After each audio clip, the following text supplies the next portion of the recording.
അപ്പോൾ ഉണ്ടല്ലോ ഇന്ന് എനിക്ക് ഒരുപാട് നൊസ്റ്റാൾജിയ ഉണർത്തുന്ന നമ്മുടെ പറങ്കിമാങ്ങ, ഇവിടെ പറങ്കിമാങ്ങ എന്നാണ് കേട്ടോ പറയുക, കശുമാങ്ങ ഉണ്ടല്ലോ അത് കിട്ടിയിട്ടുണ്ട്.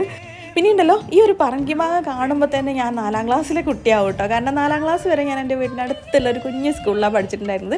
ആ സ്കൂളിൻ്റെ ബാക്കിലായിട്ട് നിറയെ പറങ്കിമാങ്ങത്തോട്ടാണ് കേട്ടോ. ഉച്ചയ്ക്ക് സ്കൂളൊക്കെ വിട്ട് കഴിഞ്ഞാൽ ഞങ്ങളെല്ലാവരും അവിടെ പോയിട്ട് പറങ്കിമാങ്ങ പെറുക്കി തിന്നുന്ന പരിപാടി നിറയെ ഉണ്ടാവും. എല്ലാം കഴിഞ്ഞ് വരുമ്പോഴേക്കും ബെല്ലടിച്ചിട്ട് സാറിടുന്ന അടിയും കിട്ടാറുണ്ട് കേട്ടോ. അന്ന് ഈ പറങ്കിമാങ്ങയുടെ ടേസ്റ്റിന് വേണ്ടിയിട്ട് ആ അടി ഞങ്ങൾ എന്നും കൊള്ളാൻ തയ്യാറായിരുന്നു കേട്ടോ.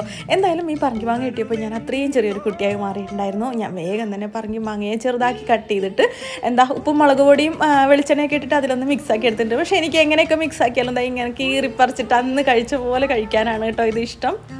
ശരിക്കും ഉണ്ടല്ലോ ആ 90കളിലെ സ്കൂൾ കാലഘട്ടത്തിൻ്റെ മധുര സ്മരണകളൊന്നും ഇന്നത്തെ മക്കൾക്ക് സ്വപ്നത്തിൽ പോലും ചിന്തിക്കാൻ കഴിയാത്തതാണ് അല്ലേ. എന്തായാലും കൂട്ടുകാരിൽ നിന്നൊക്കെ തട്ടിപ്പറിച്ച് വാങ്ങി കഴിക്കണ പോലെ തന്നെ ഞങ്ങൾ 3 പേരും ഈ പറങ്കിമാങ്ങ തീർത്തിട്ടുണ്ടായിരുന്നു കേട്ടോ.